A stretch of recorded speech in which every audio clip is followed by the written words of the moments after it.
Ġurnalist internazzjonali u kaċċatur mid-Danimarka għatta 3 ijiem mal-kaċċaturi Maltin biex isegwi tradizzjonijiet u l-metodi differenti li ilhom jeżistu għal 20 ta' snin fil-kaċċa. One News iltaqa' ma' Jens Ulrik Hogg fejn sostni li għall-kaċċa fil-pajjiżi Skandinavi kompletament differenti minn dik ta' pajjiżna għax jikkaċċjaw aktar għal annimali kbar għall-laħam waqt li f'Malta nikkaċċjaw għal tipi differenti ta' qasafar skont l-istaġun.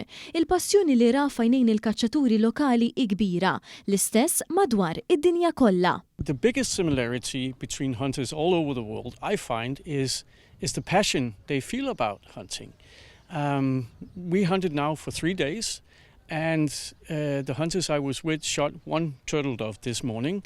And they were so happy and they were so passionate and they spent so much time preparing, sitting there waiting in expectation, coming with their trained dogs that they've spent all year, working with. So the passion is exactly the same for a Maltese hunter going for a turtle dove as for a Swedish hunter going for a moose.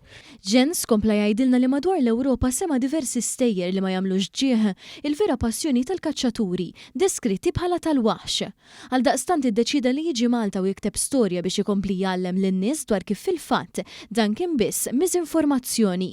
Eżempju ta' dan hu l-ammont ta' qasafar li jiġu kkaċċjati f'Malta, ferm il-bogħod mill-perċezzjoni li tipprova tingħata b'erq. Il-ġurnalist barrani tenna li Malta qiegħda eżempju għal pajjiżi oħrajn ta' kif ir-rivoluzzjoni li saret fil-kaċċa ilejn waħda aktar sostenibbli u n-nies għandhom ikunu jafu dwar dan. And what I see here is that the Maltese Hunting Federation and the hunters here have worked very hard to find ways to document that what they're doing is sustainable and to adjust to the changing situation.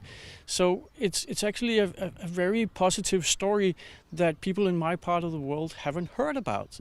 So my job is going back and explaining this has actually been done, and I think it's important because we can use some of the experience that has been made here in Malta to solve similar issues elsewhere. One News tkellem ukoll mal-President tal-Federazzjoni Kaċċaturi Nassaba u Konservazzjonisti l-FKNK dwar kif din kienet esperjenza unika li ġurnalist internazzjonali jista' jiġi u jara l-ħin u l-passjoni li tieħu namra bħal din kemm jekk inti Malti kif ukoll jekk int barrani. Tkellimna għal nixtieq nagħmel special fact finding mission fuq Malta eklu bil-qalb kollha eklu u tesperjenza ħanti stess u matul dawk 3 ijiem fejn aktar taqma diversi kaċċaturi, esperjenza wkoll il-ħin u l-passjon qatta waħna jagħtu għalem barra u fl-aħħar mill-aħħar li naqsmu l-istess passjoni issa jekk intix Malti jekk intix Żvediż naqsmu l-istess passjoni u dejjem għal-ġid fl-aħħar mill-aħħar konservazzjoni tal-biodiversità mhux biss